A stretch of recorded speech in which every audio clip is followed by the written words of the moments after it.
Today we're looking at Nutrionix Track app and we're quite excited to show you how to add a recipe to your meal logs so that you do not have to enter the individual ingredients every single time. This will enable us to be much faster in our macronutrient logging and significantly more accurate. So let's get into it. So if we go to the Living Proof community website, you'll see that we enter a significant number of recipes, at least 2 recipes on a daily basis, just as recipe ideas for you to consider. They're not difficult to prepare, but they have different taste and flavor profiles. And so we understand that we have a diverse audience. And so hopefully you'll find recipe ideas that you may enjoy. So I'm just going to select something from here, maybe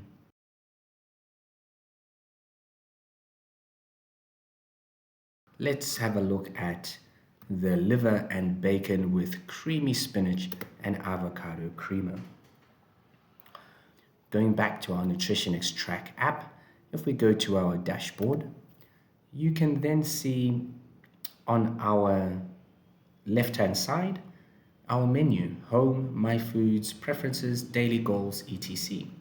If we select my foods, you will see you're able to create food, and under the create food, enter the recipe. So you can see already here there's the pan-seared liver, there's bacon gravy, and a few other recipes that I have added that I think are quite yummy to myself. If I click create food, I have the option to put a custom food or a recipe.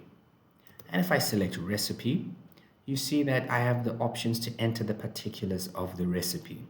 It only takes less than 30 seconds to enter all the necessary information. I'll demonstrate it here. And then you're able to log it like any other ingredient, but a group. And then you're able to log it as part of your macronutrient log. All right, so let's go back to our pan-seared liver with bacon. Rather, let's look at the creamy spinach with garlic and Parmesan cheese. If we select all the ingredients and we copy it by pressing Ctrl+C and return back to our Nutrionix Track, we can click on Add Ingredients. And if we paste all the ingredients in, we do not even need to enter them individually and click Add to Recipe. It'll automatically itemize the ingredients that we have entered. If we move further down to our directions, we can select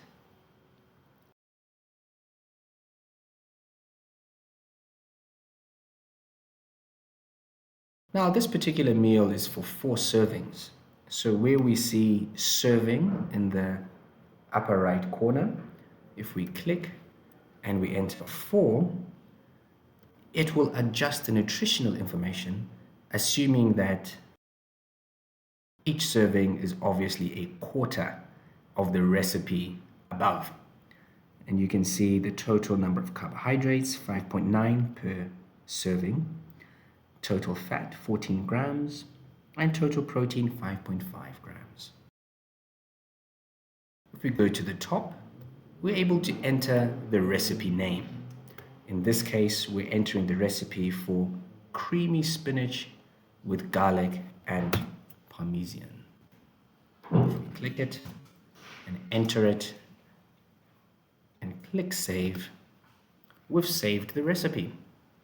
Now that we've saved the recipe, we're able to log it into our meal. Where it says log this recipe, we can click and log.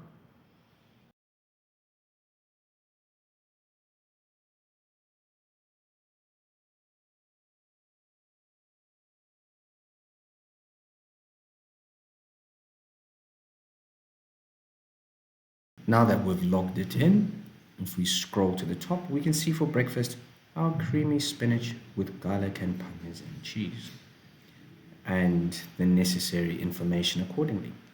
So that's how you log in a recipe. It's not difficult. And once it has been entered, you can always go back to your foods,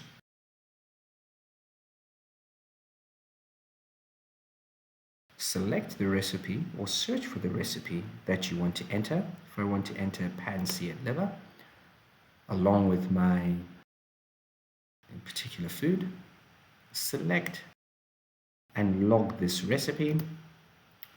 How many servings did I have? Let's say I had 2 servings on this particular day.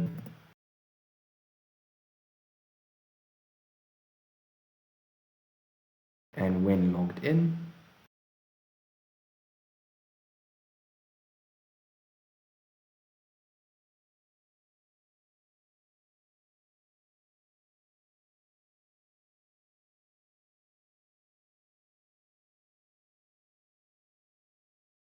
the information is readily available.